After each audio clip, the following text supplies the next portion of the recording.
할렐루야. 그리스도의 평강이 여러분 마음을 주장하게 하시기 바랍니다.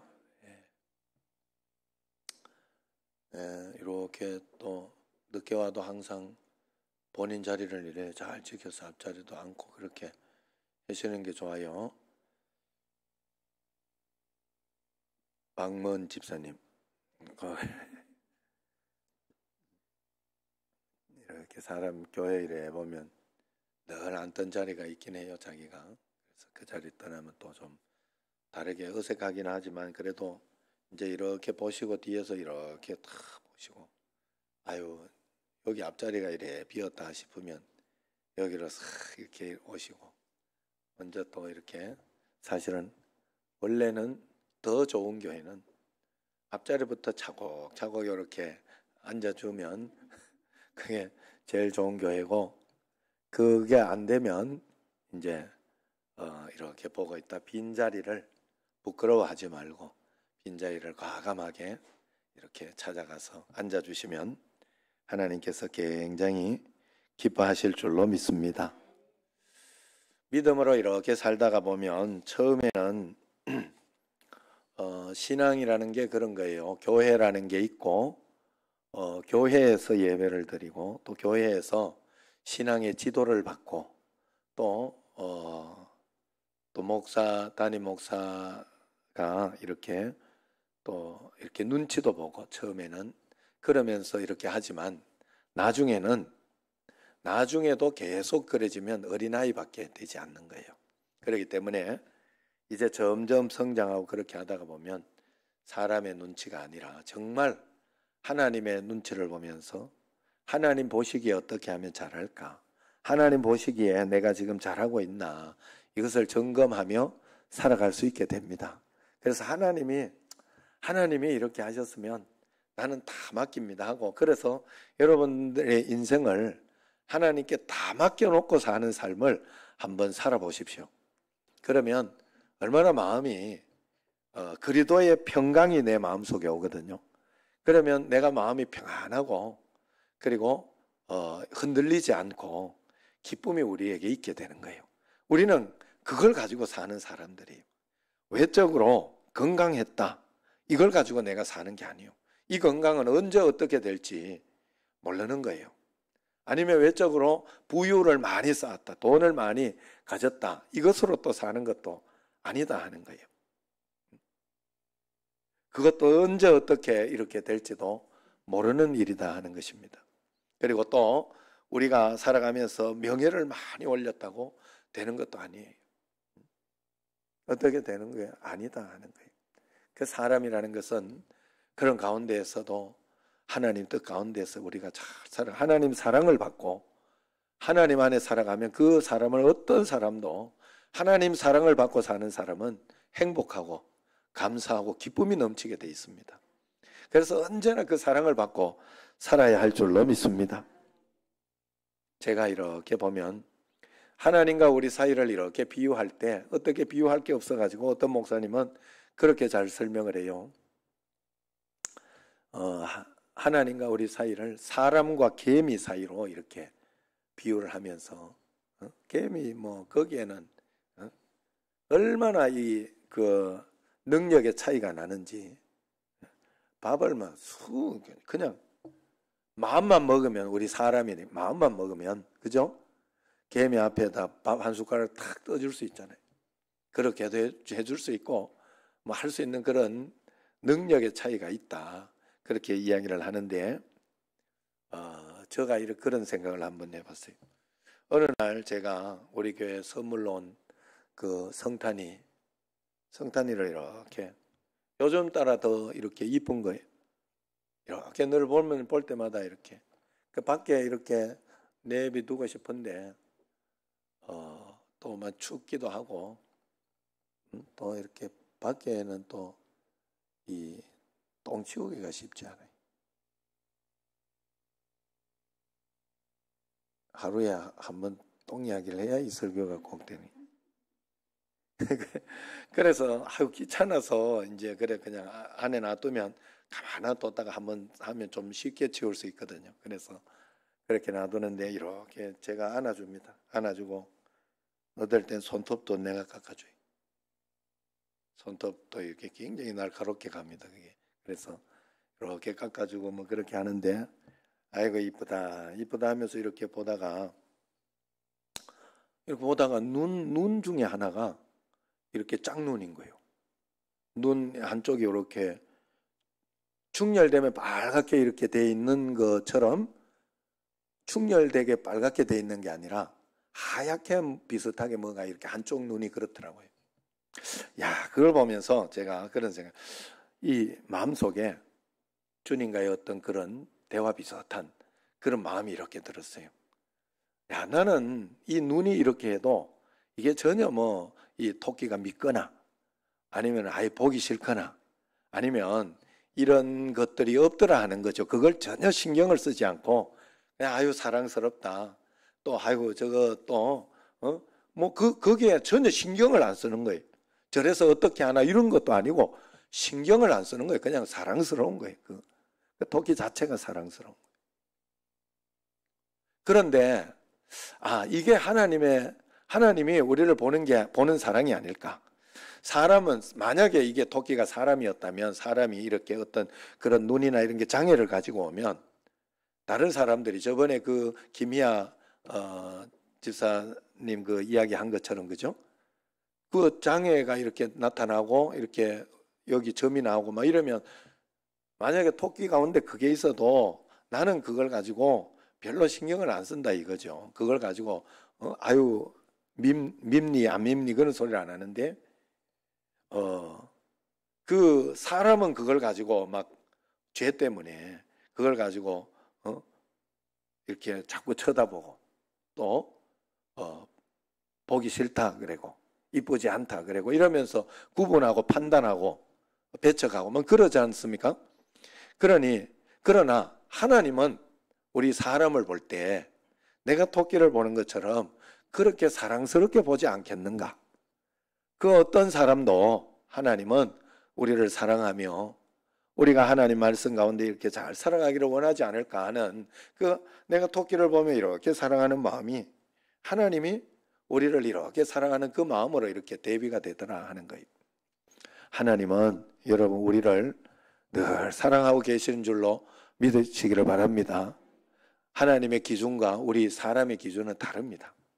육신에서 보는 기준과 하나님이 보시는 기준은 다 다르다는 걸 꼭 알고 하나님 앞에서 우리가 늘 주님 앞에서 이 믿음으로 꼭 살아가야 돼요. 오늘 말씀은 하나님이 사무엘에게 하나님이 사람을 보시는 기준을 이야기해 주고 있어요. 즉 하나님이 사람을 뽑아 쓰시는 기준을 설명해 주고 있다 하는 거예요. 그 기준은 한마디로 사람의 중심을 보신다.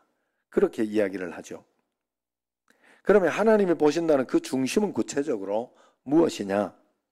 우리말로 중심으로 되어 있는데 영어 성경에는 그걸 가지고 하트라고 이야기하면 하트. 사람의 심장을 보시는 하나님으로 그렇게 표현한 거예요. 그러면 여기서 중심 혹은 심장을 본다 하는 것은 무엇일까요? 그건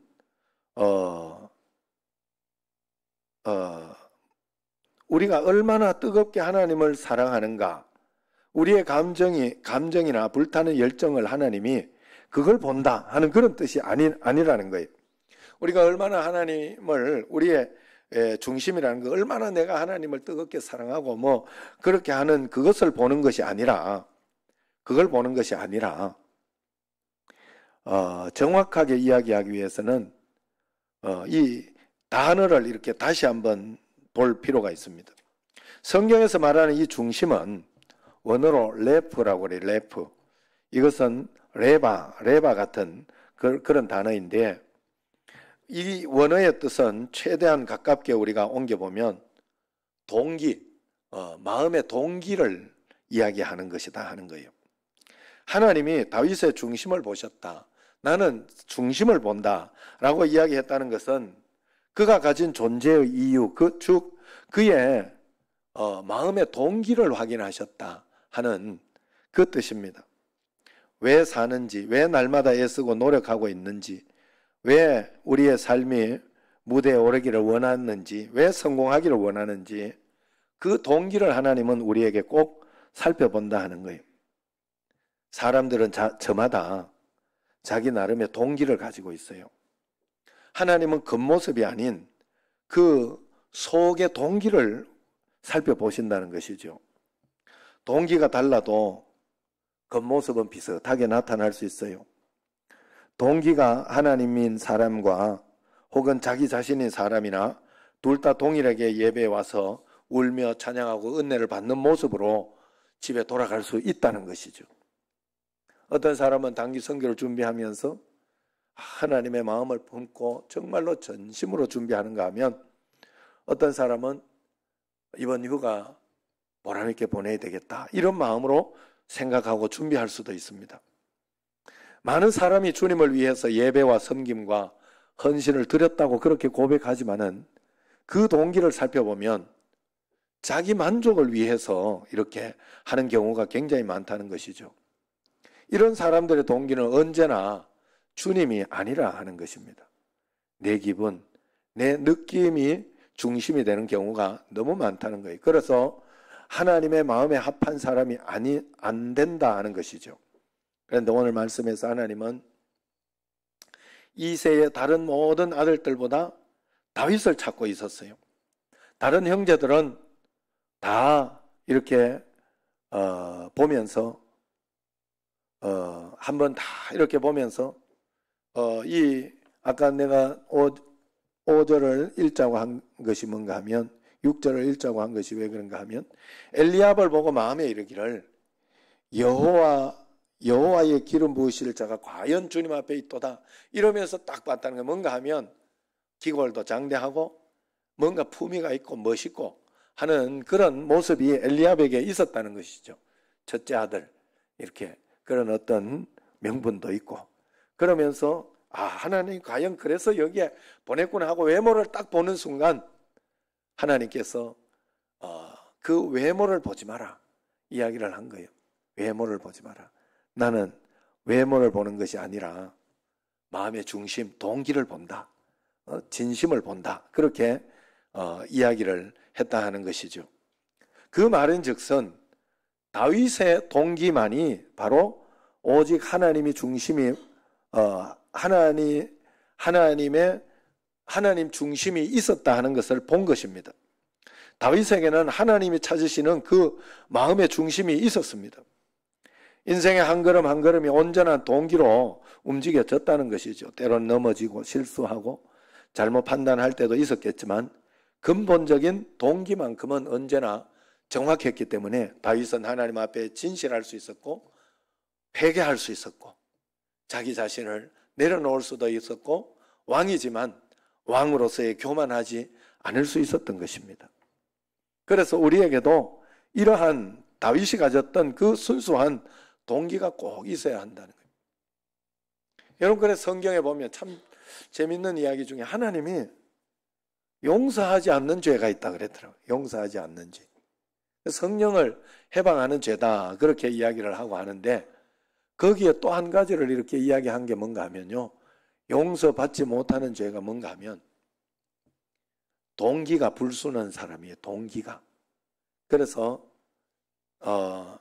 아닌 척하면서 뒤통수 이렇게 치는 사람, 그런 어떤 동기가, 마음의 동기가 이렇게 순수하지 못하고 그런 사람을 가지고 용서하지 못한다. 그렇게 하나님이 용서하지 않는다. 이렇게 이야기를 하더라고요. 물론 하나님이 그럼에도 불구하고 정말로 전심으로 회개하고 다시 하면 됩니다만은 그걸 가장 미워한다는 그런 표현입니다. 그것이 하나님께서 미워하고, 하나님은 그래서 그 동기가 뭐냐면 고의로 죄를 짓는 걸 하나님은 고의로, 실수한 건 괜찮다 그랬어요. 고의로 다 알면서 고의로 거짓말하고 고의로 하는 건 하나님이 용서하지 않는다 그랬어요. 그러니까 하나님의 사람은 그렇지 않다 하는 거예요. 그러니까 여러분, 우리가 하나님 앞에 늘 그런 순수한 동기를 꼭 가지고 있어야 됩니다. 그래서 다윗에게는 그 하나님의 찾으시는 그 동기가, 중심이 있었습니다. 하나님의 마음에 합한 자가 그래서 다윗이었던 것입니다. 왜냐하면 그는 항상 하나님을 바라보고 있었기 때문에 그렇습니다. 하나님의 마음에 합한 자가 되기 위해서는 착한 사람을 의미하는 것이 아닙니다. 살면서 실수나 죄를 저지른 적이 없는 사람을 이야기하는 것도 아닙니다. 사람은 언제나 그 사람이 얼마나 도덕적으로 착하냐 아니냐, 인생의 오점이 있느냐 없느냐를 사람들은 찾아내고 봅니다. 그러나 하나님께 그런 것은 아무것도 아닙니다. 그런 분은 인생의 밤이 찾아올 때 인생의 마지막 숨을 내쉬는 순간 무엇을 붙잡는지 묻게 되는 겁니다. 이번에 학폭의 문제들이 많이 일어났어요. 그러는 가운데 이렇게 대처하는 걸 이렇게 보면서 제가 이렇게 진달래라는 그 미스트롯에 잘 이렇게 하다가 마지막에 그 학폭 때문에 그 하차한 사람이 있어요. 그런데 거기에 그 진달래가 사과문을 이렇게 쓰면서 했던 그 글을 보니까 내가 진정성이 좀 느껴졌어요. 그래, 이런 사람에게는 용서와 사랑이 필요하겠다 하는 그런 마음이 들었어요. 진정성이 느껴지지 않고 내가 뭐 그런 걸 가지고 그래 이러고 이러면 안 되죠. 당한 사람은 다르거든요. 저도 사실은 고등학교 때 이렇게 농땡이 치면서 좀 이렇게 별로 안 좋았던 것 같아요. 그래, 전혀 나는 그런 친구들한테 그렇게 나쁘게 한 적이 없는 것 같아. 없었는 것 같아요. 그런데 그랬나 봐요. 그래가지고 그 수월 동네에 어떤 친구가 있어요. 그 친구 나는 이렇게 어디 산다고 이렇게 잘 만나고 이렇게 그냥 좋은 감정으로 이렇게 있었는데 밤에 언제 내가 한번 친구끼리 불러내가지고 이렇게 겁을 주고 했는가 봐. 그게 이렇게 기분 나쁘다면 나 그럼 만나기 싫다. 이렇게 이야기를 내가 들었어요. 내가 잘못했구나. 나 정말 그렇게 미안하더라고. 그래, 그 친구한테 혹시 그런 저거 있으면 내가 미안하다고 그래라.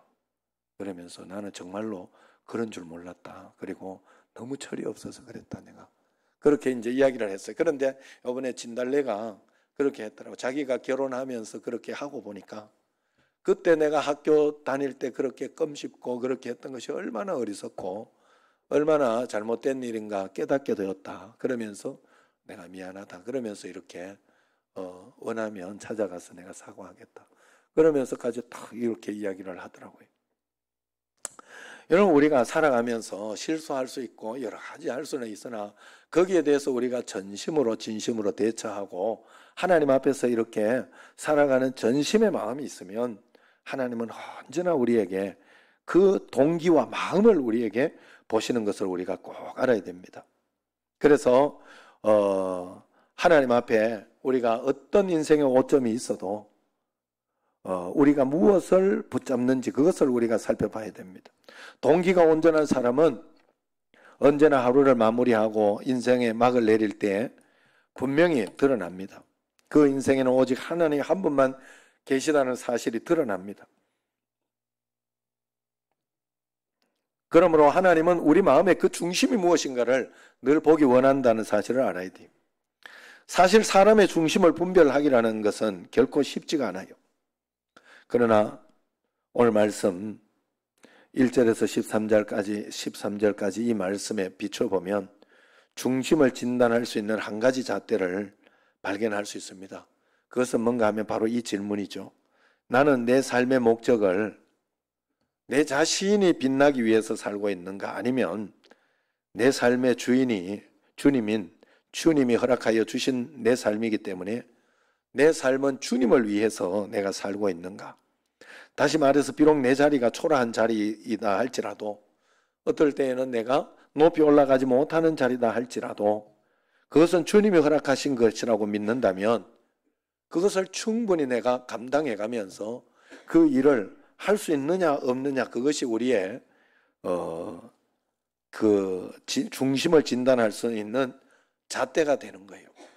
정말 하나님 보시기에 나는 이런 것도 내가 참아내고 그리고 하나님 앞에 내가 바르게 하고 있는가 이런 것을 살펴보는 마음이 우리에게 있는가 하는 것이죠.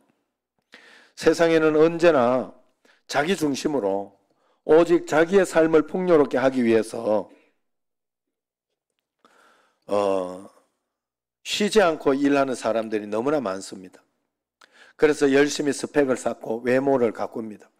다이어트를 하고 운동을 하고 성령을 해서라도 준수한 외모를 갖추기 위해 노력을 합니다. 오늘 사무엘 앞에서 왕으로 뽑혀보겠다고 열심히 자신을 드러낸 이새의 그 7 아들들과 같은 모양입니다. 그 7 아들들은 다 이렇게 사무엘 앞에서 자신을 드러내 보이고 그렇게 했지만은 다윗은 어땠습니까?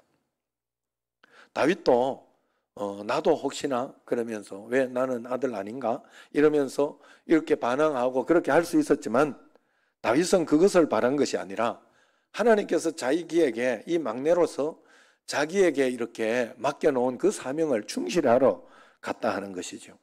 신경 쓰지 않았다는 것이죠. 이런 것을 보면 여러분 하나님이 하시려고 하면 꿈은 그래서 꿈과 비전을 막 우리가 가지고 막 있는 게 그게 꿈과 비전이 아니에요. 꿈과 비전은 하나님이 내게 주시는 것이 진짜 꿈이요 진짜 비전이다 하는 거예요. 하나님이 내 삶을 이끌어가기 위해서 내 가슴에 내 마음속에 나는 뭐 별 그런 기대도 하지 않았는데 가슴에 꿈을 주시고 찾아내 주시고 나를 이끌어 주시는, 그래서 다윗은 자기의 맡은 자리에 가서 그렇게 있었지만 하나님이 그 다윗을 끌어내가지고 어떻게 해서라도 그 자리에 없으면 안 될 것 같지만 그게 아니다는 거예요. 이 진짜 믿음은 이런 믿음이 우리에게 진짜 믿음이라는 거예요. 그 하인이나 뭐 이렇게 딸입니까? 하인 백부장의 종 하인이 죽으려고 이렇게 하는 그 마음을 가지고 있을 때 그 백부장이 뭐라고 합니까? 주인과 종의 관계 속에서도 이렇게 명령 한마디로 이것이 다 움직이는데 실제로 본 거 아니에요. 그러니까 그렇게 하는데 예수님이 내가 가서 고쳐줄게 이야기를 하니까 아유 예수님 힘드시게 또 그러면서 예수님이 그렇게까지 움직이실 필요가 없습니다. 하늘과 땅의 권세가 예수님께 있으니 말씀만 하옵소서 나을 것입니다 라고 그렇게 믿지 않았습니까? 나도 하인을 부르는 사람이라 종에게 이리 가라 저리 가라 하면 하인도 내 말에도 권세가 있어서 그렇게 일사불란하게 움직여주는데 하물며 예수님이겠느냐 하고 진짜 믿음을 가지고 이렇게 드러낸 것이잖아요.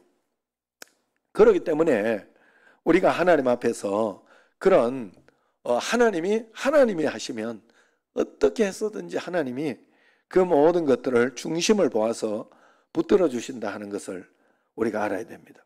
우리가 예수님을 믿는다고 주님을 섬기다고 하는 이들도 다르지 않을 때가 굉장히 많아요. 세계적인 무대에 서서 멋지게 주님을 섬겨야 되겠다 하는 생각에 사로잡혀가지고 언젠가 주님을 위해 나는 위대한 일을 행하겠노라 그렇게 내 자신이 결단을 합니다. 그러면서 하나님을 위해 살겠노라고 하지만은 사실은 내가 큰 무대에 한번 올라가 보겠다 하는 그런 자세가 가지고 있는 거죠. 저도 이렇게 어느 날 생각을 해보니까 교회나 어떤 이런 것에 있어서도 부흥, 성장, 하나님의 뜻을 위하여 부흥하고 성장해야 된다 막 이렇게 하는 건 부흥, 성장이 하나님의 뜻은 맞죠. 교회가 성장하고 계속해서 하나님 나라를 확장하고 복음을 끝까지 전하라고 한 것은 맞기 때문에 그게 틀린 건 아니에요. 그런데 동기를 이렇게 살펴보니까 정말 하나님을 위한 것인지 아니면 내 자신을 위한 것인지 내 업적을 위한 것인지 내가 더 이렇게 막 큰 소리치고 세상 가운데 나아가기 위한 그걸 구분하기가 사실 쉽지 않더라 하는 거예요. 구분하려고 하니까 내려놔야 되겠더라. 구분하려고 하니까 정말로 내 이기적인 어떤 그런 것을 내려놓고 하나님 원하시는 가운데 내가 최선을 다하는 것밖에 할 수 있는 게 없더라 하는 거예요. 우리가 어떤 이들은 하나님을 위해 살겠노라 하지만은 자기를 위해서 무대에 올라가는 자들이 많다 하는 거예요. 그들의 내면 깊은 곳에 이런 위험이 도사리고 있습니다. 어떤 사람은 이걸 가지고 생명을 걸기도 합니다. 그러나 중심이 잘못된 것입니다. 반대로 어떤 사람들은 언젠가 자기가 서게 될 그 무대를 갈망하며 살지 않습니다. 지금 내가 살고 있는 이 삶의 현장 자체가 하나님이 나를 세우신 무대라고 믿는 거예요. 그래서 그 사실을 깨닫고 그냥 그 자리에서 충실하게 충성을 다하며 살아가는 겁니다. 누구가 주목하지 않고 조명도 비춰지지 않는 곳이라 할지라도 주님의 시선이 나를 보고 있고 그 주님의 시선이 나에게 멈춰져 있다면 그곳이 바로 하나님의 무대다 하는 마음을 가지고 만족하며 충실하게 하루하루를 살아내는 것이죠. 다시 말해서 위대한 삶을 살기보다 바른 삶을 살기를 그렇게 노력하고 있는 것이죠. 외적인 성공보다는 내적인 성공을 위합니다. 매일매일 하나님의 뜻을 위한 그런 삶을 살아가기를 원하는 사람들이다 하는 것입니다. 그래서 그들은 성공하는 과정 가운데 주님이 작아지는 길을 선택하기보다 주님과 함께라면 실패라도 기쁘게 받아들이는 삶을 살아가는 사람들이다 하는 거예요.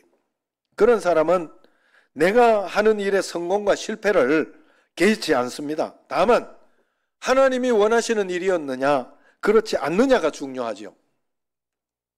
오늘 나는 어떤 삶을 살고 있습니까? 우리는 늘 내 자신에게 이것을 물으며 살아야 됩니다. 언젠가 내가 서게 될 나를 위한 화려한 무대를 향해서 내가 달려가고 있는지, 아니면 주님이 오늘 나에게 허락하신 지금 여기의 무대를 누리며 살고 있는지 물어봐야 됩니다.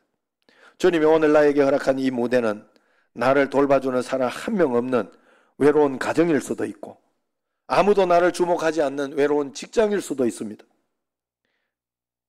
그렇게 하루하루 지내다 정신 차리고 보면 1년이 지나 있고, 또 1년이 지나고 무엇을 위한 인생인지 아무 의미도 없다는 것 같은 생각이 들기도 합니다. 그러나 하나님의 목적은 그런 인생 속에서도 오늘 하루를 통해 주님을 더 알아가는 것을 주님은 원하신다는 거죠.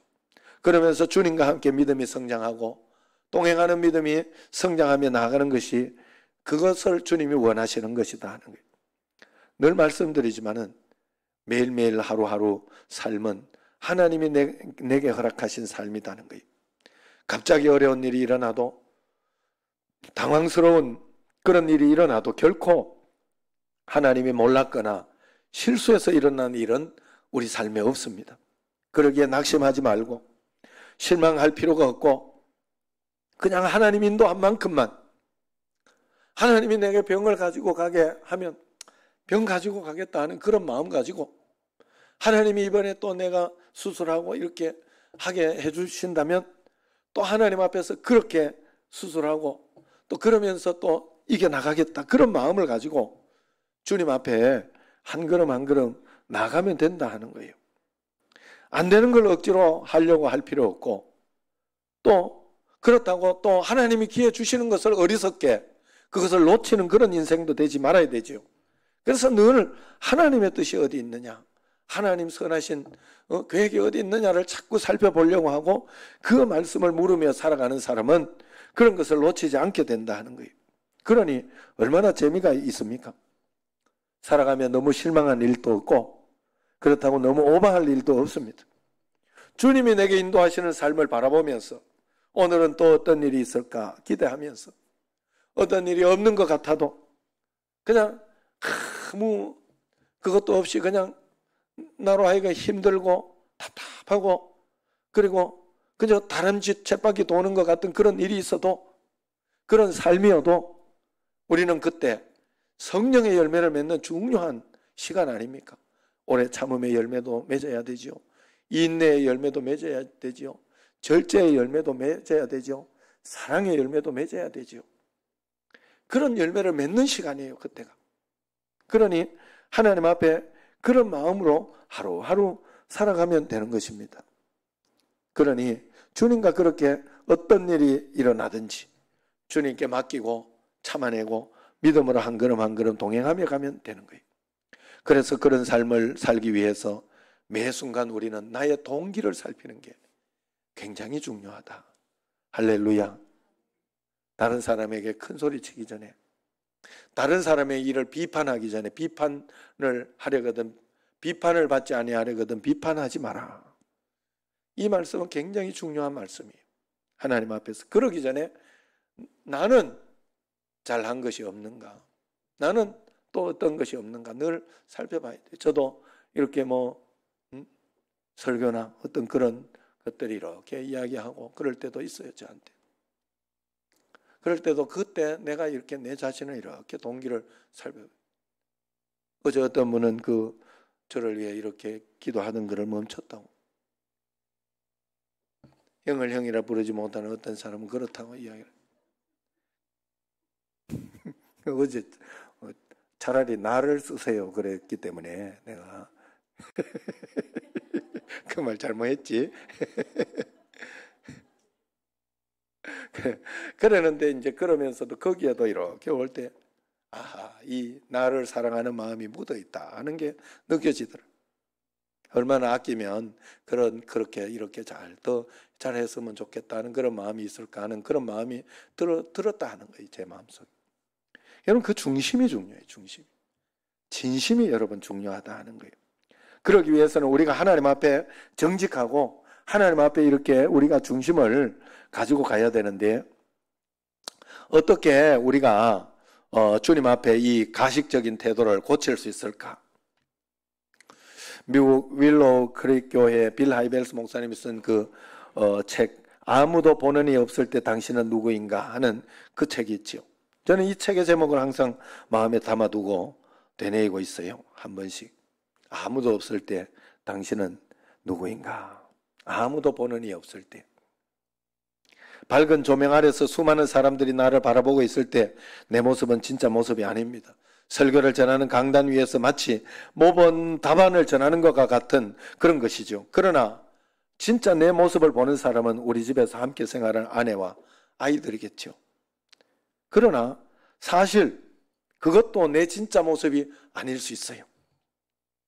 아내와 우리 아내와 내 아이 서민이나 예정이 걔들조차 보지 못하는 나 혼자 있을 때에 그 모습이 진짜 내 모습이 될 수 있다는 거예요.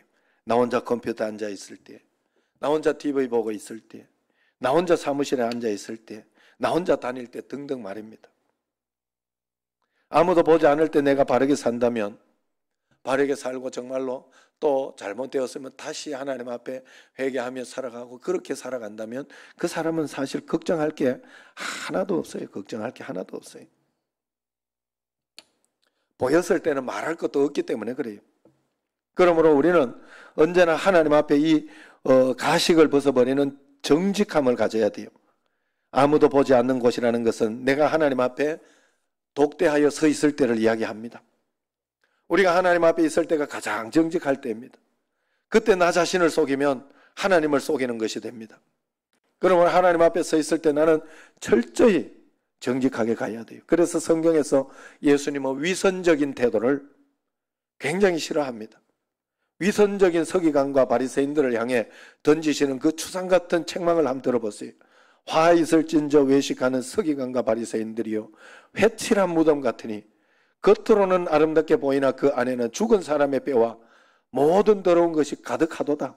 이와 같이 너희도 겉으로는 사람에게 옳게 보이되 안으로는 외식과 불법이 가득하구나 그렇게 이야기를 합니다. 그러므로 우리는 하나님 앞에 정직함을 가져야 돼요. 식품을 살균하는 방법 중에 저온살균이라는 게 있다고 그래요. 저온살균.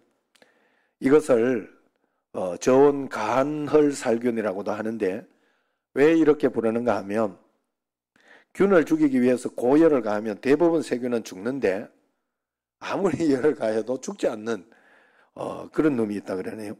그런 균이 있다고 해요. 그래서 그것은 왜 그런가 하면 그것은 이미 포자를 다 형성해 가지고 그 안에 숨어 있는 균들이 딱 들어가 있으면 그 포자 안에 있기 때문에 아무리 뜨거워도 죽지 않는다 그래요. 그래 그런 균들을 잡기 위해서는 이렇게 해야 된다고 그러죠. 먼저는 열을 딱 가해 가지고 어지간한 균들이 다 죽고 나면 균들이 좋아하는 온도인 상온에서 하루 정도 다시 방치한다고 그래요. 그러면 숨어있던 균들이 싹 본능적으로 번식을 위해서 포자를 깨고 싹 나온다 그래요. 그러면 그때 다시 열을 싹 가해가지고 균을 싹 죽이고, 이걸 몇 번 반복하면 세균을 싹 다 죽일 수 있다 합니다. 이것을 신앙적으로도 마찬가지라고 합니다. 포자를 형성하고 그 안에 숨어있는 은밀한 동기들이 우리에게 있습니다. 그런 죄들이, 은밀한 죄들이 참 많습니다. 그 은밀한 행실을 정직하게 하나하나 하나님 앞에 끄집어내어 회개하고 하나님 앞에 가지고 나가 문제를 놓고 기도하고 간구해야 됩니다. 그러면 예수님의 십자가가 우리에게 다 살균해 주는 줄로 믿습니다. 그래서 우리가 하나님 앞에 나와 예배드리고 기도하고 말씀 듣는 그런 시간, 찬양하는 시간, 이것은 바로 하나님 앞에 내 자신을 정직하게 내어놓고 살균하는, 저온 간을 살균하는 시간인 줄로 믿으시기를 바랍니다. 그때 내 안에 자리 잡고 있는 사람을 의식하고 사람들 눈에 보이는 부분에만 신경 쓰는 그 위선을 살균하는 우리가 꼭 되어야 됩니다. 포자를 형성하고 있는, 숨어있는 우리의 모든 죄악들이 하나님의 영적인 저온 간을 살균으로 말미암아 다 끄집어내지고 십자가 앞에서 멸균되는 그런 축복이 꼭 일어나기를 축원합니다. 그러므로 우리는 하나님 앞에 꺼내지 못할 이야기가 없고 하나님 앞에서 부끄러워서 이야기하지 못할 말이 없을 것입니다. 여러분 한번 생각해, 이제 갓 태어나고 어린아이가 부끄럽다고 막 자기 고추를 가리고 똥 싸는 것을 뭐 부끄럽다고, 아이고 부끄럽다고 막 이러고 그러고 있으면은 그게 되겠어요? 큰일 난 거죠. 우리는 하나님 앞에서 어린아이와 같은 거예요. 우리가 아무리 잘나고 아무리 머리가 좋고 아무리 돈이 많고 해도 하나님 앞에서는요, 우리가 진짜 뭐 그 토끼만 또 뭐 토끼도 보세요. 진짜 2달 만에 아내가 한국에 왔을 때 너무 통통해가지고 주인을 잘 만나가지고 토끼가 굉장히 부유하게 살고 있잖아요. 아파트 한 채는 뭐 무너지긴 했습니다만은 3채나 있었잖아요. 3채나. 예? 알고 있죠? 그건 다 토끼 쥐가 잘라서 그런 거예요? 전능한 내가 이렇게 뭔가 잘 있어가지고, 예? 그래 된 거 아니겠어요? 감사합니다. 좀 웃으라고, 좀 잡을 때 돼가지고, 지루할 때 돼가지고, 아이고, 이렇게밖에 못 있기는 나를 용서하시고. 그래서 여러분, 그러면서 우리가 하나님 앞에서 아무리 잘나봐야 우리는 그거밖에 안 돼요. 사람과 개미 차이. 그래서 우리는 하나님 앞에 다 드러내야 돼요. 하나님 바라보면서 하나님 사랑합니다. 하나님, 그러면서 할 때 하나님을 위한 건 사실 아니에요. 그건 나 자신을 위하는 거예요. 내가 하나님 앞에 자유하게 살아가고 하나님 앞에 담대하게 살아가고 복을 많이 받고 살아가고 하는 그런 것들을 위해서 하나님이 우리에게 그것을 깨트리라 하는 거예요. 진실하게 다 내어놓으라 하는 거예요. 그러므로 하나님 앞에 우리는 하나님 앞에 골방에 갈 수 있잖아요. 골방에 갈 수 있잖아요. 다른 사람에게는 말 못할 어떤 그런 거짓이나 그런 고민도 하나님 나 이게 참 잘한대요. 잘한대요 하고 주님 앞에 진실하게 내어놓을 수 있지 않습니까? 그러면서 하나님 앞에 와서 주여 도와주시라고. 저 남편이 너무 밉다. 그래가지고 남편한테 다 달라들지 말고 교회 와가지고 하나님 앞에 예배드리면서 말씀 듣다가 또 오늘도 하나님 앞에 또 내려놓고 또 그래 하나님 알겠습니다. 십자가를 져보지요. 그러면서 또 그러면서 교회 와서 또 기도하고 간구하면서 주님 앞에 도와주십시오 하고 그러면서 이렇게 하면서 다 나의 영적인 어떤 그런 죄악들이나 이런 것들이 깨트려지고 그 모든 것들이 다 살균되는 거예요. 여러분 그러므로 안 되는 것은 기도하고 버릴 수 있는 것은 과감하게 던져버리시기를 바랍니다. 매일매일 하나님 앞에 우리 중심을 드러내고 우리의 동기를 다 드러내시기를 바랍니다. 좋은 어떤 글이 있더라고요. 요즘 페이지 처치라는 책을 읽는데 거기에 보니까 이런 이야기가 있어요. 소리에 마음이 담기면 말이 됩니다. 소리에 마음이 담기면 말이 됩니다. 막 잠이 들려고 할 때 귀 옆에서 모기 소리가 들리면 정말 듣기 싫어도 상처가 되지는 않습니다. 그것 때문에. 나 오늘 모기 소리 때문에 상처받아서 이런 사람은 없다는. 왜냐하면 마음이 안 담긴 단순한 소리이기 때문에 그렇습니다. 그래서 잡아내려고 하지. 그래서 마음이 담기면 그게 말이 된다는 거예요. 마음이 담겨야 그게 진정한 말이 된다는 거예요. 기도하는 것도 그래서 마찬가지라는 겁니다. 화려한 언변의 기도여도 마음이 담겨 있지 않으면 소리일 뿐입니다. 하지만 마음이 담겨 있으면 그 어떤 소리도 소리가 기도가 됩니다. 울음소리도 외치는 소리도 원통해하는 소리도 기도가 되고, 피아노 칠 때도 그 마음이 담겨 있으면, 하나님을 사랑하는 전심이 담겨 있으면, 드럼 칠 때도 거기에 전심이 달려 있고 마음이 담겨 있으면, 찬양할 때도 거기에 마음이 달려 있고 전심이 달려 있으면 그게 하나님께서 잘 들리는 그런 기도가 된다 하는 거예요. 그래서 소리에 하나님을 찾고 하나님만 사랑하고 하나님을 의지하고 하나님께 감사하는 그 마음이 담겨 있다면 하나님께 가장 잘 들리는 기도가 됩니다. 그러므로 마음을 담은 그런 소리를 내도록 해야 된다는 거죠. 왜냐하면 그 진심이 담긴 그 소리를 신호로 하나님은 그때부터 일하시기 시작하기 때문입니다. 그러더라고요. 여러분, 매 순간순간 주님 앞에 우리의 마음이 담긴 전심을 주님 앞에 꼭 드리시기를 바랍니다. 그래서 주님과 함께 주님께 전심을 드려 칭찬받고 복을 받고 그리고 승리하는 여러분과 제가 되기를 주의 이름으로 축원합니다. 기도하겠습니다.